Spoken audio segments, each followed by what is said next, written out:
మాట్లాడదాం. ఇద్రైత్ గారు, హలో. చెప్పండి సార్. ఎస్, మాట్లాడండి.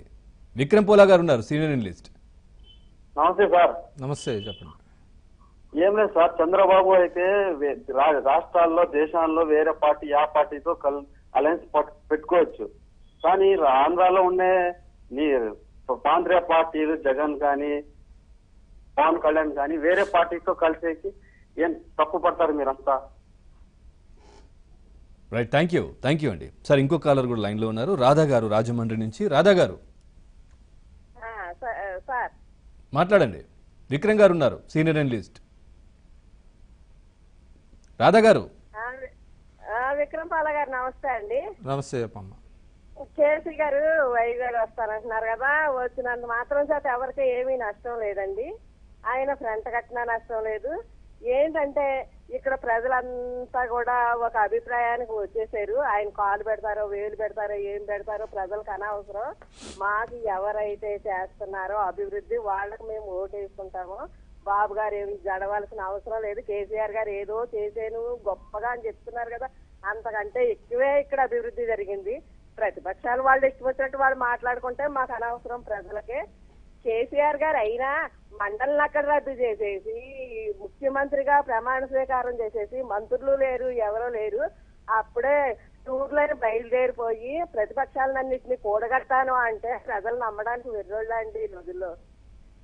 రైట్, థ్యాంక్ యూ రాధా గారు. ఇంకో కాలర్ లైన్లో ఉన్నారు సార్, కృష్ణ హైదరాబాద్ నుంచి. కృష్ణ గారు. నమస్కారం సార్. నమస్తే అండి. మీ టీవీ వ్యాలీ మ్యూట్లో పెట్టి నేరుగా మాట్లాడండి. మాట్లాడండి. నమస్కారం సార్. నమస్తే, చెప్పండి.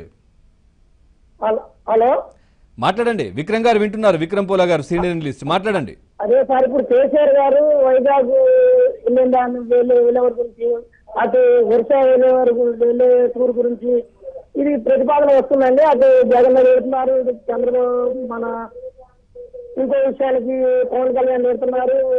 డిఫరెన్స్ వ్యవస్థ వస్తుందండి. హలో, ఓకే, థ్యాంక్ యూ అండి మీ అభిప్రాయాన్ని వ్యక్తం చేసినందుకు. నెక్స్ట్ కాలర్ ఉన్నారు సార్, కిషోర్, పూణే నుంచి. కిషోర్ గారు. ఏమండి విక్రమ్ గారు యాంకర్ గారు, అది రెండు విషయాలండి. ఒకటి, ఫస్ట్ థింగ్ ఏంటంటే మొన్న పార్లమెంట్ పాస్ చేసిన బిల్లు గురించి అండి. అది which is violating the privacy act of the country అండి. That is the first thing అండి, which is not democratic also. No country is implemented so far. This is the point number 1. Point number 2 అండి, ఇప్పుడు TDP party అండి ఆంధ్రప్రదేశ్ లో ప్రస్తుతం major base ఉందండి, తెలంగాణలో కూడా బేస్ ఉంది. మొన్న ఎలక్షన్ లో నష్టపోయింది. అంతకుముందు వాళ్ళు పరువు కాపాడుకున్నారు. మొన్న జరిగిన దాంట్లో 2 సీట్లు గెలిచి మళ్ళీ అర్హత సంపాదించారు, మళ్ళీ ఎలక్షన్ లో పోటీ చేయడానికి తెలంగాణలో. That we have to appreciate the for at least that level, that performance at least. Next అండి, నా పాయింట్ ఏంటంటే టీడీపీ పార్టీకి, మీకు తెలుగు వాళ్ళు తెలంగాణలో ఉన్నారు, ఆంధ్రప్రదేశ్ లో ఉన్నారు మేజర్ గా, బట్ తమిళనాడులో కూడా 3-4 జిల్లాల్లో ప్యూర్ తెలుగు వాళ్ళు మెజారిటీ ఉన్న జిల్లాలు ఉన్నాయండి. ఇటు ఛత్తీస్గఢ్ మన ఒరిస్సాలో కంటెస్ట్ చేస్తానని చెప్తున్నారు. అలాగే కర్ణాటకలో కొన్ని ఏరియాలో బీదర్, ఇంకా బళ్ళారి ఇలాంటి డిస్ట్రిక్ట్స్ లో తెలుగు వాళ్ళు మెజారిటీ డిస్ట్రిక్ట్స్ ఉన్నాయండి. ఇప్పుడు మనకి ఇప్పుడు కర్ణాటకలో ప్రాబ్లం లేదంటే ఒరిస్సాలో ప్రాబ్లం లేదండి తెలుగు వాళ్ళు. కానీ తమిళనాడులో తెలుగు వాళ్ళకి ప్రాబ్లం ఏంటంటే, తమిళనాడు రీసెంట్ గా తెలుగు వాళ్ళ మీద కూడా ఒక హుకుం జారీ చేసింది, ఒక ఆర్డర్ పాస్ చేసి. ఏంటంటే తెలుగు వాళ్ళు అయినా సరే ఎవరైనా సరే తమిళ్లోనే 1 నుంచి 10 వరకు ఇంతకు ముందు తెలుగు వాళ్ళు తెలుగు చదివే అవకాశం ఉంది అక్కడ. కానీ ఇప్పుడు రీసెంట్ గా తమిళనాడు తీసుకున్న నిర్ణయాలు ఏంటంటే 2006 నుంచి 2006 లో అమలైంది, మధ్యలో ఆగింది, మళ్ళీ జయలలిత గారు పాస్ చేశారు బిల్లు. తెలుగు వాళ్ళు తెలుగులో ఎగ్జామ్స్ రాయడానికి కూడా వీళ్ళు అక్కడ వాళ్ళు 9th క్లాస్ వరకు తెలుగు చదివినా సరే 10th క్లాస్ పబ్లిక్ ఎగ్జామ్స్ మాత్రం తమిళ్లోనే రాయాలి. So point number 1, it's major impact on the Telugu community in Tamil Nadu. So ఆ పాయింట్ మీద తెలుగుదేశం అక్కడ పోటీ చేయొచ్చు. అంటే తెలుగుదేశం అనేది తెలుగు వాళ్ళ కోసం పుట్టిన పార్టీ కాబట్టి వీళ్ళు ఎందుకు ఎక్స్పాండ్ చేయకూడదు? అటు కర్ణాటక, ఇటు ఇప్పుడు తమిళనాడులో మొదలైందంటే కర్ణాటక కూడా పాకిద్దండి. డెఫినెట్ గా ఒకళ్ళు అమలు చేసి ఇది అన్ని chain process. This is the point number 2. Why can't Telugu Desam will contest in Karnataka and Tamil Nadu? Of course they are decided to contest in Orissa. Point number 2 అండి. పాయింట్ నెంబర్ 3 ఏంటంటేనండి, కేసీఆర్ గారు ఫెడరల్ ఫ్రంట్ ఇవన్నీ సరేనండి. ప్రస్తుతం అసలు దేశవ్యాప్తంగా చూసుకుంటే మేజర్ గా సౌత్ ఇండియాలో తెలుగుదేశం పార్టీ 23 మంది వైఎస్ఆర్సీపీ ఎమ్మెల్యేలను జాయిన్ చేసుకుంది. అక్కడ తెలంగాణలో అయితే టీఆర్ఎస్ ఎంతమందిని జాయిన్ చేసుకుంటుందో తెలియదు. అసలు వాళ్ళకి ప్రతిపక్షం ఉండాలో వద్దో కూడా వాళ్ళు ఆ ప్రతిపక్షమే ఉండకూడదు అనే ఫీలింగ్ లో వాళ్ళు ఉన్నారు. సో ఇలా మనం అందరం చూసుకుని దేశంలో ప్రజలందరూ ఓట్లేస్తారు. గెలిచిన వాళ్ళేమో అపోజిషన్ పార్టీలో ఉన్న వాళ్ళందరూ వెళ్ళి మళ్ళీ అధికార పార్టీలో జాయిన్ అవుతారు. ఈ మాత్రానికి ఎలక్షన్లు ఎందుకు ఇంకా? ఫెడరల్ ఫ్రంట్, ఎన్డీఏ, యూపీఏ ఇవన్నీ ఎందుకు ఇంకా? అసలు అందరూ అధికార పార్టీలోకి ఇది ఓన్లీ సౌత్ ఇండియాలో ఎమ్మెల్యే స్థాయిలోనే జరగట్లేదండి. మనం 2014 మోడీ గారు గెలిచిన తర్వాత ఫుల్ మెజారిటీతో గెలిచిన తర్వాత మహారాష్ట్రలో వెరీ ఫస్ట్, మీకు గుర్తుందో లేదు, సురేష్ ప్రభు అనే ఆయన శివసేన పార్టీ నుంచి గెలిస్తే ఆయన అక్కడ రాజీనామా చేసి వచ్చి మళ్ళీ బీజేపీలో జాయిన్ అయ్యి రైల్వే శాఖ మినిస్టర్ అయ్యాడు 2014 ఇఫ్ యూ రిమెంబర్. సో అంటే ఇప్పుడు పార్లమెంట్ లో గెలిచిన వాళ్ళు అంటే అసలు అపోజిషన్ పార్టీలో గెలిచిన పార్లమెంటేరియన్స్ వెళ్ళి గవర్నమెంట్ లోనే జాయిన్ అవుతారు పార్లమెంట్ లో. ఇక్కడ స్టేట్ గవర్నమెంట్ దగ్గర గెలిచిన అపోజిషన్ లో గెలిచిన వాళ్ళందరూ వెళ్ళి అధికార పార్టీలోనే జాయిన్ అవుతారు. Then why we have to run election? Why do we need to make election as a joke? We have to remove it, no? Why should we run election? Right, thank you. And 4 points అండి. Yeah, please answer. Right, thank you Kishore గారు, మీ అభిప్రాయాన్ని వ్యక్తం చేసినందుకు. Sir ఏం చెప్తారు? అంటే ఇది ఈ ఆవేదన అందరిలో ఉన్నదండి. అంటే ఫిరాయింపులు చట్టం అనేటువంటిది పెట్టినప్పటికీ పార్లమెంట్లో 10th షెడ్యూల్లో ఉన్నది, మనకి ఫిరాయింపుల చట్టం ఉన్నది. కానీ దానికి ఏంటంటే టూత్లెస్గా అంటే కూరలు లేని చట్టంలాగా తయారైంది. దాని మీద లా కమిషన్ కొన్ని రికమెండేషన్ చేసింది, చాలా స్పెసిఫిక్గా చేసింది. ఈ విషయంలో వచ్చేటప్పటికి అన్ని పార్టీల మధ్య సయోధ్య రావట్లా. అంటే ఫిరాయింపుల చట్టాన్ని బలోపేతం చేయాలి, ఫిరాయింపుల చట్టాన్ని నిరోధించాలి అనేటువంటి దాని మీద అన్ని పార్టీలు ఏకాభిప్రాయానికి రావాలి.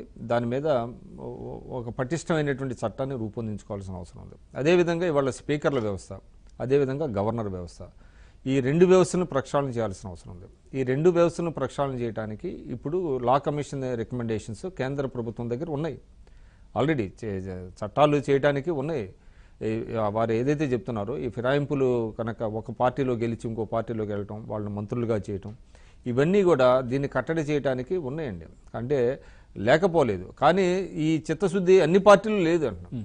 ఇక్కడికి వచ్చేటప్పటికి ఇవాళ మీరు చూడండి కొన్ని అంటే విరాళాలకు సంబంధించి, రాజకీయ పార్టీల విరాళాలకు సంబంధించి, అదేవిధంగా ఈ ఫిరాయింపులకు సంబంధించి కొన్ని నిర్దిష్టమైనటువంటి స్పెసిఫిక్గా కొన్ని అంటే ఒక ట్రాన్స్పరెంట్ సిస్టమ్ తీసుకురావడానికి లా కమిషన్ సిఫార్సులు చేసింది. దాదాపుగా అది that is lying with the central government. దాని గురించి ఎవరు మాట్లాడరు, పార్లమెంట్ చర్చించదు. ఒకరోజు పార్లమెంటు చర్చించమనండి ఈ ఫిరాయింపుల మీద, వీటి మీద ప్రత్యేక సమావేశాలు పెట్టి. మొన్న ఈ మధ్య రైతులు కూడా డిమాండ్ చేశారు, మా సమస్యల మీద ఒకరోజు ప్రత్యేక పార్లమెంట్ సమావేశాలు జరపండి అని. చెప్పలేదు. మీకు గుర్తుండే ఉంటుంది 2016లో మోడీ గారు రాజ్యాంగాన్ని ఏ విధంగా మనం అమలు చేయాలి అనే దాని మీద ఒక 2 రోజులు ప్రత్యేక సమావేశాలు పెట్టారు. అప్పుడు ఆయన చెప్పాడు, ఈ దేశానికి కానీ అందరికీ కానీ రాజ్యాంగం ఒక దిక్సూచి, రాజ్యాంగం ఒక దీపశిఖ, దాన్ని అనుగుణంగా వెళ్ళాలన్నారు. మరి రాజ్యాంగంలో ఈ ఫిరాయింపులు ఉన్నాయా? లేవు కదా. రాజ్యాంగంలో చాలా స్పష్టమైనటువంటి రాజ్యాంగ లక్ష్యాలు ఏంటనేటువంటిది చెప్పింది. దానికి అందరూ కట్టుబడి ఉంటా ఉన్నారు. చాలా ఆవేశపూరితంగా ప్రసంగాలు చేశారు. 2 రోజుల పాటు ప్రత్యేక సమావేశాలు జరిగినాయి. ఆ విధంగా మనకి రాజ్యాంగ దినోత్సవాన్ని మనం జరుపుకుంటున్నాము, అదంతా జరిగింది. కానీ ఇంప్లిమెంటేషన్ దగ్గరికి వచ్చేటప్పటికి ఎక్కడ చేయట్లేదు. అసలు ఆయన పార్లమెంట్కి వెళ్లే ముందే పార్లమెంటుని ముద్దాడాడు ఆయన వెళ్దే ముందు ఎంటర్ అయ్యేటప్పుడే. ఎందుకంటే ఒక పవిత్రమైనటువంటి దేవాలయం అనేటువంటిది టెంపుల్ అని అంటే చెప్తాం, టెంపుల్ ఆఫ్ డెమోక్రసీ అంటాం పార్లమెంట్ని, అత్యున్నతమైనటువంటి. కానీ ఇవాళ జరుగుతున్నటువంటి ఏం జరుగుతున్నది, పార్లమెంట్లో ఏం జరుగుతున్నాయి? చర్చలు జరుగుతున్నాయా? బిల్స్ మీద ఎంతమంది మాట్లాడుతున్నారు? ఏ విధంగా జరుగుతుంది? గిలిటిన్ చేసుకుంటున్నారు. ఆర్థిక బిల్లునే గిలిటిన్ చేసే పరిస్థితి వచ్చింది.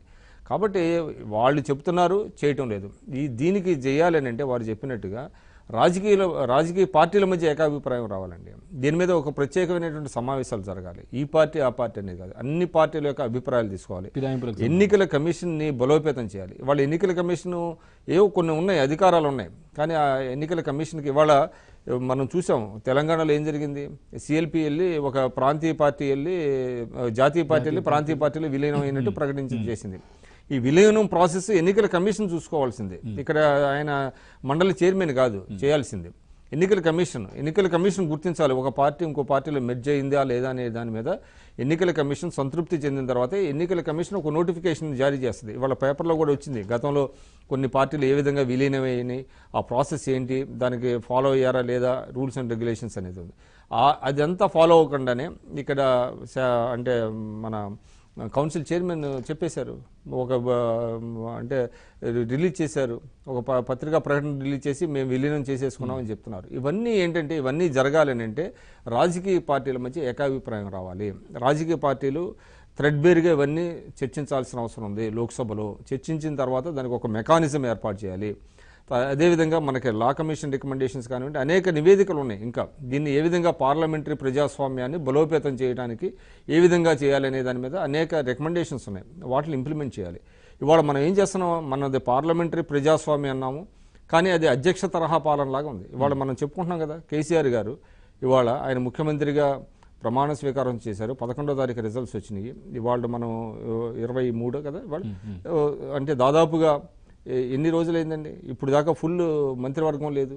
మంత్రివర్గం లేకుండా ఒక మంత్రివర్గ సాహిత్యాన్ని ఒకరిని తీసుకున్నారు.